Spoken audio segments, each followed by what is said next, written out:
When news broke in Cuba of Fidel Castro's death, editors across the globe started publishing obituaries that had been decades in the writing. At 90, the revolutionary outlived many of his enemies, especially when one considers all those assassination attempts, more than 600, according to the Cubans. During his 47 years as leader, the country suffered economically under the American trade embargo, but punched above its weight politically. No other Caribbean island came close to having the kind of influence abroad that Cuba has had. Castro's involvement in liberation struggles across Africa, including Angola and South Africa, has not been forgotten there. His outright defiance of Washington was an inspiration to some, his cozy Cold War relationship with the Soviets a concern to others, which is why Fidel Castro in death, as in life, has been such a complex figure for journalists to cover. And it explains why news consumers, particularly in the United States, got such varied accounts. In Cuba, the coverage lionized the man, evidence to many of a fawning media that could only fit comfortably under a dictatorship. But like all things Castro, the story isn't that simple. Our starting point this week is the Cuban capital, Havana.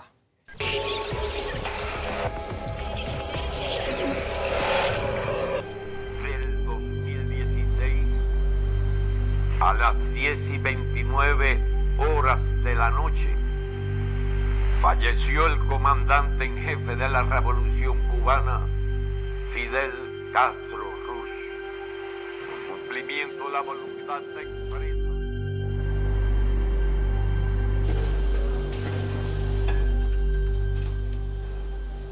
Era de esperar que Granma.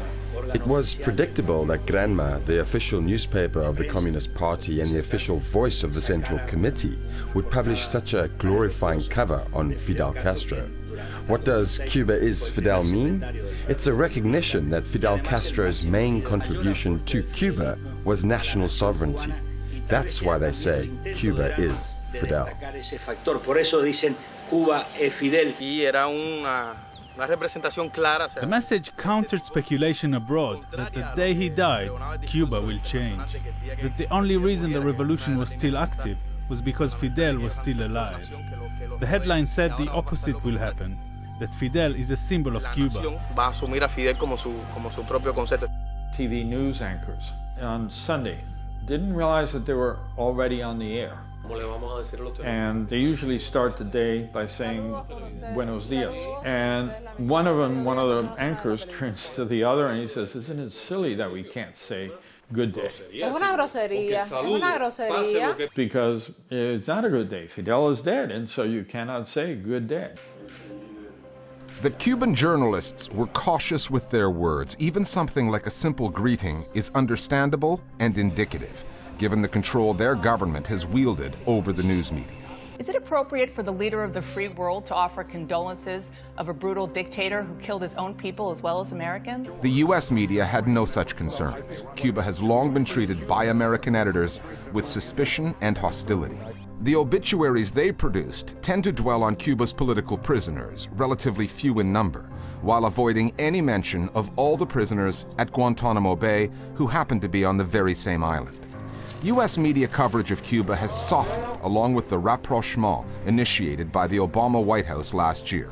Until then, the tone was belligerent, often led by media outlets in Florida, news organizations catering to and often employing Cubans who had fled the island and its suffering economy for the U.S., the country that crippled Cuba's economy with a trade embargo that is now more than 50 years old. We have over 1 million Cubans who have fled their homeland because of repression. In the early days, one could argue, well, they were members of the ruling party that was corrupt. But what happened is with each year, ordinary, regular people started to leave Cuba.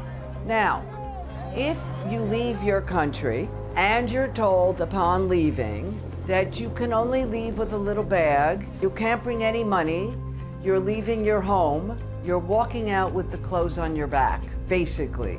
Those people are going to be quite embittered upon arrival in the United States. So does that influence the media? You bet it does. Generalizar en todos los medios norteamericanos es muy difícil. Generalizing the North American media is difficult. US news outlets with a lot of Cuban influence, like the Miami Herald, played a decisive role in demonizing Cuba. But the New York Times, say, has played an important role in facilitating the US-Cuba rapprochement with the red carpet of editorials that led to Obama going to Havana. So there has been a shift. The country is covered more objectively than the one described during the Cold War. You know, we were talking this morning, this is very personal, your parents fled, but... Cuban Americans are not the only ones shaped by their experiences. Everyone is. And I can remember night after night with my family, stuffing envelopes, greeting cards with medicines, Kool-Aid, just so they could have calories. Fidel Castro's approach to the news media goes all the way back to 1954 and a coup d'etat in Guatemala. Castro was in a Cuban jail at the time, but his fellow revolutionary, Che Guevara, was there, watching it all unfold, a coup supported by Washington and backed by the US media. Che would conclude, as would Castro, that if they ever took Cuba, they could not afford what Americans like to call a free media. Fidel watched very carefully what happened in Guatemala.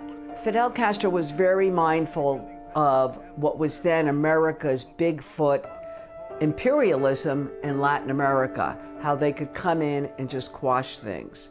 And he was also very wary of what a free democratic press can do. That became a paradigm for Che Guevara and the way that he saw the media. And for both Che Guevara and Fidel Castro, there is actually no such thing as freedom of the press in the Western world, but freedom of business. Because for them, media just report what the media owners want them to. And it was from that moment, at the beginning of the revolution, that the media war with the US began. Una guerra mediática. When Che Guevara made those comments about the need to crush the press if the revolution was to survive, I think it was absolutely right. And it's absolutely necessary for an authoritarian government to control all of the media. And in this case, it wasn't just the media, it was all the information, because remember, Cuba's an island. And so the arrival and departure of news was also to be controlled. Lenin famously said that before having a political party, you need to own a newspaper. And I think what Che said about how important media are for the consolidation of power is right.